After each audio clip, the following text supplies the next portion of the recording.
कुकुर कुछ भौंकता रहे सर। चलिए लाइन में तू जवाब देना मैं उचित नहीं समझता। नहीं भैया नहीं।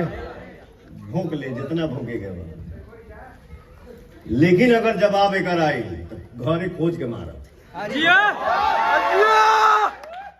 ये नाम पवन सिंह है। शेर है। ठीक है, चल ते नकल कर।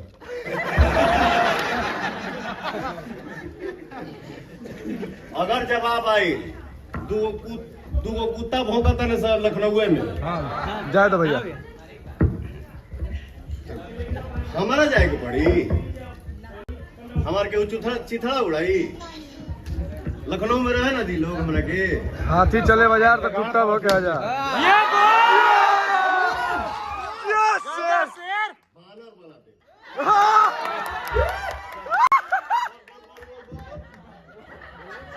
बोला हमारे सर हम लोग के बीच क्या बोला था ना सर का बहन का। भैया नहीं हट। बोले वाला सब बच्चे बांटे तो हर भाई बहन सब आई। हम नहीं बारी दे रहे भैया। गाजा एक बार साउंड करो भाई। रुको दूगो कुकुर भौंकता ना सर। भैया फाड़ दे पीछे सुन के। अरे जा रुक जा। ए भैया हमने के बानी जाना। दौड़ा के मार।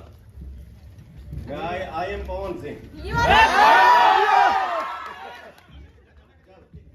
स्पेशल थैंक्स हम ग्लोबल म्यूजिक जंक्शन को देंगे और स्पेशली राजकुमार सर को जो हम लोग के साथ सहयोग करके भोजपुरी को नेक्स्ट लेवल जाने के लिए उन्होंने